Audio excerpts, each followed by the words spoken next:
Welcome back. Another episode of the PR podcast. Here we got Coach Caleb Longley, recruiting coordinator at the University of Texas.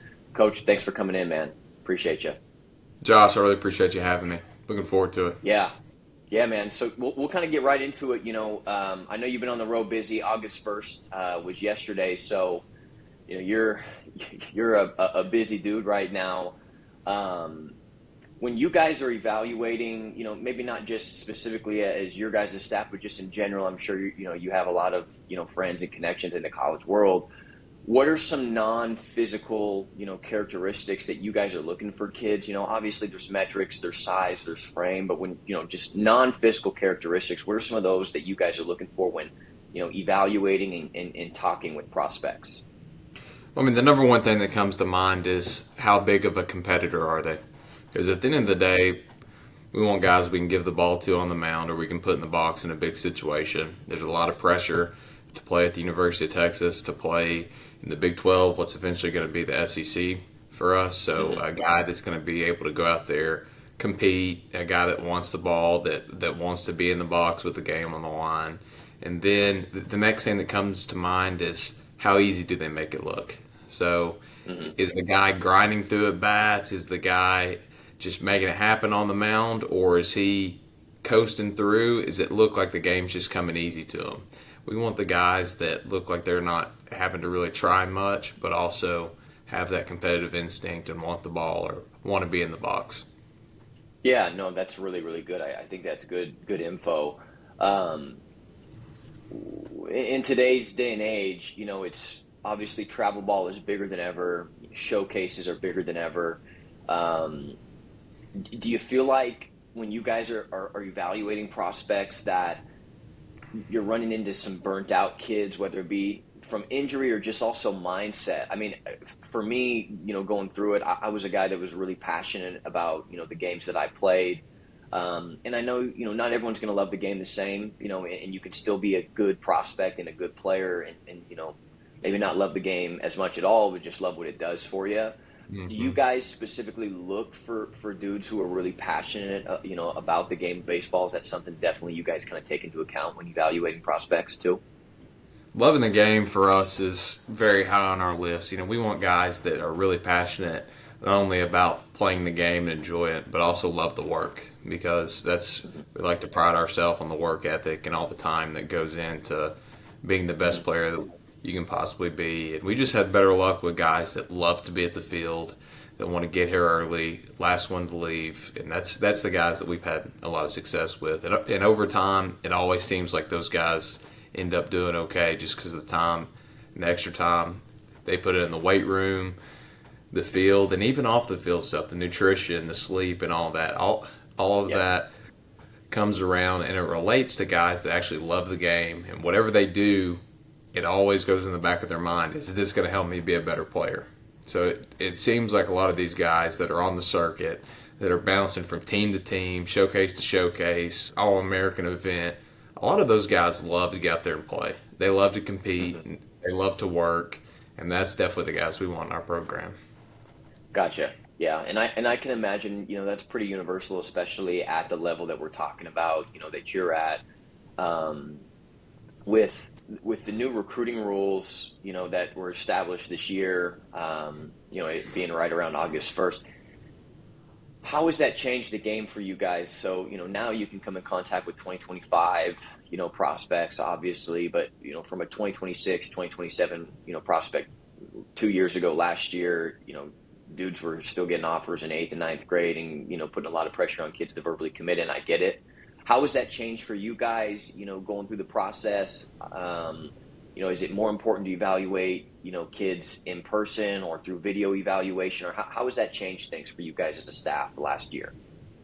Well, I mean, it definitely makes it a lot easier having to decide on a 15, 16-year-old versus a 13 Yeah. and 14-year-old. So you get a couple Yeah. years of guys maturing, and then you get to see a lot of guys that you really didn't have on your radar when they were young because they went through a big change, and they went from throwing 78 to 91, which happens all the time. So Yeah. love the rule from that standpoint. I think camps are going to be even more important so you can get to learn the kid, get them on campus, get to actually have a non-recruiting conversation with them at camp, kind of see what they're about, and then it's a little bit different that it used to be in the fact of we're not necessarily going and watching at the field all the 2027 events for this year, guys that would be coming into high school, but Yeah.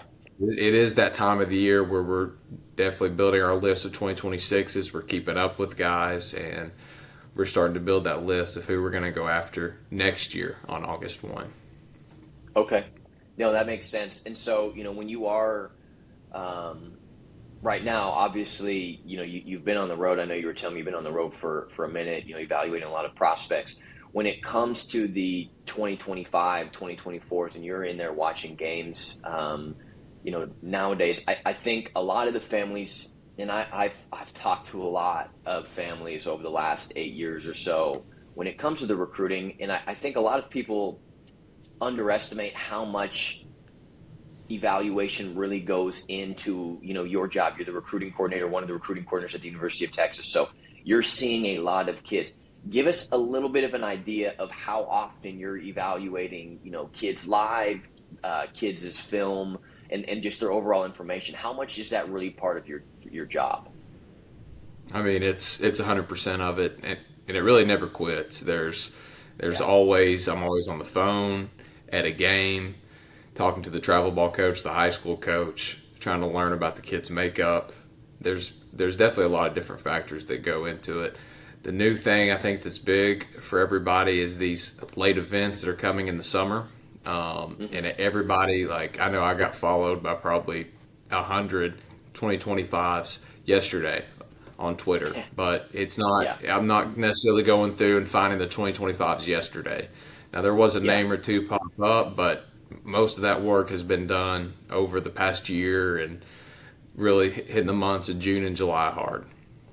So if you guys are like, basically, even with the rules, and look, from my point of view, especially, having to go through it myself, um, I think the new rules make sense. Before it was like, look, even if you didn't want to, if you guys don't offer them, someone else is going to offer them, and then you're going to lose out on a good kid potentially, right? And so being able to see how kids mature, do they lift weights, do they continue that stuff on, and really do they develop? Like you said, I know a lot of 15-year-old kids that uh, through low mid 80s, and then they really don't get any more velo moving up. And so some of that's genetics, some of that's not being able to continue to progress. But um, when you're evaluating these prospects, the social media has changed things. Now you can now evaluate prospects through video, at least give an idea of, wow, he's got some good pop, his pop time looks good, he's got some good velo, like the way his two seam moves, cutter, all that stuff. How important has video evaluation played in the last 5 years or so? Has that played, any role or any difference for you guys as a staff? Well, when someone gives me somebody's name, the first thing I say is let me see some video on them. If they don't have Yeah, video, I normally go straight to Twitter or X now, I should say, yeah, and then yeah, yeah, yeah. I type their name in. Usually 4 or 5 videos will pop up instantly, and then I like to go to the guy's profile. Hopefully, he has a lot of videos of himself. One good one pinned is makes it a lot easier for me. It's hard when he Yeah. retweets everybody else and gets a little time consuming, but definitely like to get a quick video just to get a little context and know basically who that player is and what he can do really quick. Yeah. And would you say the video eval's like the first initial step? Like, obviously, if you guys are going to offer a kid, you're going to meet him in person, you're going to invite him to camp and do all that stuff. But is that really nowadays, is that the first initial step of like, oh, I kind of like this kid? Most of the time, yes, and of course, there's times where we'll be at a game Yeah. watching somebody else and we'll see another prospect, and then we'll dive into the video. Just to see Yeah.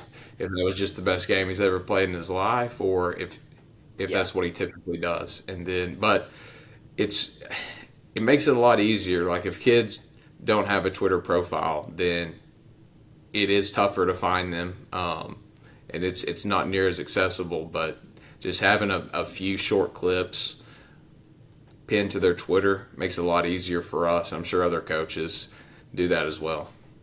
Gotcha. No, those that's all good. That's good, man. Good info. I think, especially if you're not on a, all, American type travel ball team or high school team, I think if you do want to go play and you have the ability to, you got to be aggressive and just market yourself. I think that's, part of the name of the game, these days. When, as a staff, you guys are deciding on kids, or let's just say, you're evaluating kids. Obviously, arm injuries are a huge, part of the high school game and even college game. And, you are the owner of Marv Training. If the listeners here don't know, which is a, baseball, training tool. So, Marv Training Band, you have, in my opinion, the best plyo balls on the market. They're in every major league clubhouse. They're all over the SEC and Power Five. I'm sure Texas is using them as well. How important is availability and longevity in prospects? Do you guys look at that type of stuff? And again, specifically, that's right down your alley. Right, and it is, and that is one of the cooler things is when I'm at a tournament and I don't know the kids at all, and I'm just walking by and they're either using my bands or throwing my plyo balls, and just kind of give Yeah. them a little head nod. They don't even know who I am, but I always think that is a cool piece of it. But I think it goes back to what I said to that first question. We really like to look at effort level. Is the guy throwing Okay. 90 and it looks like he's not trying, or is the guy throwing 90 and it's max effort, head snap, Hmm. body's going everywhere? Normally, the guys that are low effort can find the strike zone a little bit better, Hmm. and Hmm. those guys typically seem to hold up a little bit better. And of course, Yeah. bigger guys, it's we don't have a height requirement or weight requirement like that, Hmm. but bigger guys for us in the past have been able to hold up a little bit more, and it makes it a little bit easier when they got a little bit more mass. They don't have to have as much acceleration, and it seems like those guys have a better chance of staying healthy for a longer period of time. Yeah. Do you is it pretty obvious? There's different kids come from different strength and conditioning programs, and I think just going through it. Not every strength coach, either private or within the school, is equal, right? In high school level, right? So like there's good ones and there's bad ones, and then there's like elite ones for a small percentage of kids. How obvious is it when you get a pitcher, who's a freshman who's been like, man, that kid's really been in the weight room. His lower half is really explosive. He's got good size, he's got good mass, like you were saying earlier. How obvious is it? And do you guys ever be like, well, we'll bring this kid in, but he's going to be a little bit more of a project when it comes to developing his body? Do you guys like to have guys already ready to go? I would imagine so. Well, it just depends. I would say there's two sides to it. I mean, Okay. if you're looking at a guy that's not necessarily developed yet in the weight room and a guy that has, and they're both throwing 92, then probably the guy that hadn't been in the weight room might be the guy you want to go with because he might be 98 once Yeah. he gets in there. So, I mean, every situation is so different like that. Hmm. I think a lot of times people will change guys that are very unique, that do something very unique because either they haven't seen it before, they think they might have a less chance of getting hurt if they Hmm. make them more traditional. But at the end of the day, I'm working with hitters. Guys that are different are a lot tougher to hit. Guys that have a Yeah. really good arm action and it comes out of the hand easy and you can see it well, that's the guys we want to step in and face. A Yeah. nice clean arm, but guys that are a little bit different that do something, maybe a high release point sinker or a guy with a low slot that's got a little ride to the fastball, like that's the guys that are a little bit different. And that's the guys Sure. that hitters don't typically see. And that's the Yeah. guys that we want to recruit as well. So not letting a coach or somebody else try to specialize you and make you more normal, I think, is another huge recruiting tip. Cool, man. That's good. That's good. And kind of to pivot a little bit, off of evaluation stuff, just giving parents an insight, the ones that are listening and also prospects as well.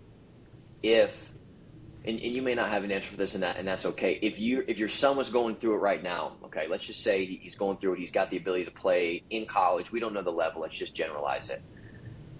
You're not from a storybook travel team or high school team.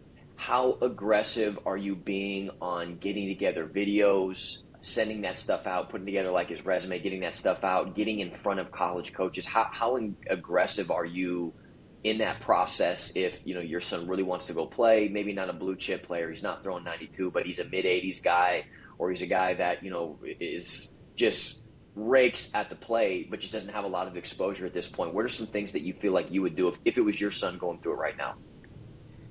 If, let's say, I just had one tool, I would try to get that on video as much as possible. Short Yep. Twitter clips where a coach would be like, wow, and have to dig into you a little bit more. Um, Yeah. and I would go to those camps and guarantee that you get in front of that staff. And so I would Yeah. get those short Twitter clips, and that might be the thing to email. You don't have to type this big, long, extreme paragraphs up. Yep. I'll tell you, we got a junior college kid this year, and I thought he did a really good job of sending emails. He had just an ongoing Google file of all of his videos, and it was really nicely organized. It was hitting, side view, and back view, in game, batting practice, and all those were clipped, short clips, easy to watch. And it was defensive highlights, and then it was even grouped into throwing arm. So it showed a couple outfield You assists, got to you got to see it all. You got to see it all. and it was all clipped really nice too. And it even had his running time. Like it was really good, but it was laid out, simple to read, a couple sentences, and the link was right there. So once Yeah. we saw the Twitter clip, this guy hitting a home run or maybe hitting a double and getting out of the box, then we went back to the email. Oh, this is nice to, well, he can run too. Well, he can throw, and he can defend a little bit in the outfield. So laying it out like that was really nice to see. Good, man. No, that's all good. That's really good info. We really appreciate it. When you guys, I know you're involved directly with at least what I call the war room, right? When you guys are really deciding on kids, what are some deciding factors that, maybe it's more personal preference, right? Because obviously, initially you're either seen, on film, or you're seen at a tournament or a camp, right? That you guys personally invite someone to, and you guys have a recruiting board of, you know, let's say your top 10 at each position or whatever your guys' needs are. How do you guys separate that? Let's say they're all even, man, with ability, and maybe they're not, but from a relationship standpoint, it's obviously important for prospects, if you're recruiting them, for me to have a relationship with you. How much of a role does that play when you guys are really deciding on, okay, not only are we offering this kid's offer is committable right now, we want him more than anyone. How does that kind of play in as far as relationship stuff goes for you guys as a staff?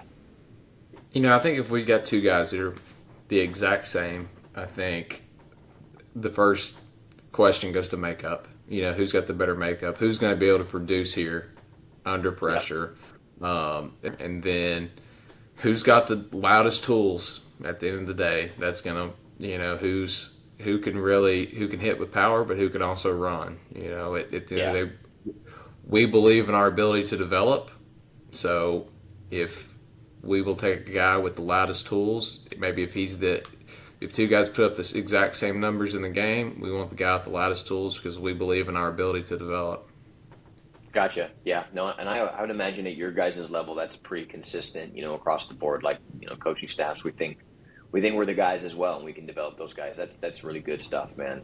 Um, how has the transfer portal changed things for you guys? I know a lot of parents and families are spooked by it, and obviously, there's opportunities taken, but there's also, when one leaves, there's a spot there too at the opposite end, right? So it's a constant revolving door. How has that changed, as far as the recruiting stuff goes, for you and kind of your everyday thing? We're never really going to do much of it because Texas is so academic and it's not the easiest place to get people in school. So Okay. for us, grad transfers are probably the easiest guys to get in just because they've already graduated. However, those guys are kind of coming to an end with COVID. This is the last year of those COVID guys, so the grad transfer is almost over. Yeah. So for us, it has to be somebody from a high academic school that his credits match up, and they have to be either freshman or sophomore. We can't Okay. get juniors or we can't get third or fourth year guys in if they haven't graduated. It just is what it is. So we don't utilize the portal as much as a lot of schools do. We're always trying to get the best high school players in the country and develop them. There is times where those guys will get drafted, of course, which is just part of it for the elite level guys we recruit. And then that's Hmm. kind of when we plug in with the portal if we can. But it's got to be a great situation. It's got to be Gotcha. absolutely perfect, academically fit with the team. But for us, a lot of it's just really hard academically to get guys in. Gotcha. And there obviously, in general, there's a lot of programs out there that do the opposite. Like they're all about the transfer portal, and that's, baseball and football. I would imagine it's harder to establish a culture, right? It's harder to establish a foundation. Just in general, let's say outside of the University of Texas, how is the transfer portal, in your opinion, only? How has the transfer portal changed recruiting? I think a lot of schools are making decisions a lot later on high school guys. It's if I'm at a big school and a guy that I would normally like that's 88 to 91, I think that we could develop a little bit. That I think the end of the sophomore year into his junior year could be a guy for us. Most schools are going to lay off that guy now because they know they can just wait, and plug and play a little bit more. Get a guy that's ready to come in and compete for a starting spot right away, as opposed to develop a guy for a year and a half. So I think from that standpoint, in a lot of programs, it's changed now. We love the Hmm. development process at Texas, so we always want the best high school talent.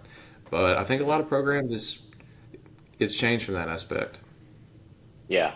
No, that's good, man. That's good. As far as what you got going, right now, are you guys, we talked about it, a little bit before we got the podcast going of, how there's some, later events right now going into the fall. I'm a 2025 prospect, just what are some things that I can do? Um, Maybe not even Texas, to you guys specific, but what are some things that I could do to really get on the radar? We've already talked about obviously getting the Twitter clips, sending off emails that are really simple and easy. What are some other things that you could do to catch a coach's attention and also just get in contact and get evaluated? I think that's the biggest thing, right? First stage, I want to get evaluated. What are some other ways that you feel like getting evaluated? Um, a prospect can get evaluated with a general, college program. Well, I think if your phone wasn't ringing off the hook yesterday, or it wasn't quite the schools that you wanted to call you, then you probably need to get better. And Yeah. you shouldn't worry so much about getting evaluated right now. Probably a little late for that. You probably need to spend this fall, this off season, getting better, ready to come out and be the best player on your high school team in the spring, and then Yep. continue to get better. Hopefully, play on a good summer team that year, and then some things could turn around. Because I mean, there's 2024s popping up right now that were 83 to 86 last year, and now they're 93 to 95, and Yeah. you know they just put their head down. They went to work in the weight room, and um, maybe bought some Mark training products, got their velo Hey, up, I love it, man. Hey, yeah. plug there. But no, there's a ton of guys that bloom late. So instead of worrying so much about getting evaluated if it's not what you want, it's probably the time to get better. And the good thing is Yeah. there's a lot of time between now and February when high school games start up. So you can get guys don't realize how much better they can get. And it might be playing some fall games, but a lot of it too is guys really looking in the mirror and saying, why wasn't I called by the schools I wanted to? Maybe look Yeah. at the players on Perfect Game or PBR that are committed to the school that you want to go, and just compare your metrics to them. All right, well, these guys are faster. These guys hit it harder. Okay, my velo is not where these guys are. And then you go to work. Yeah. Yeah. No, that's all good stuff. And I do, yeah, I agree. You can get lost in like, hey, I'm trying to go to college, but is your work ethic, is your routine, does that, match, playing at the next level? But man, we really appreciate you stopping by, man, and giving us some good insight. You're welcome anytime. And check out any of those listen, check out the Marv training, baseball tools. I'll tag that in the podcast below, but we really appreciate you, coach. All right, Josh, I appreciate you, man. Thank you. Yep. Cool, man. We're good. I appreciate it, man.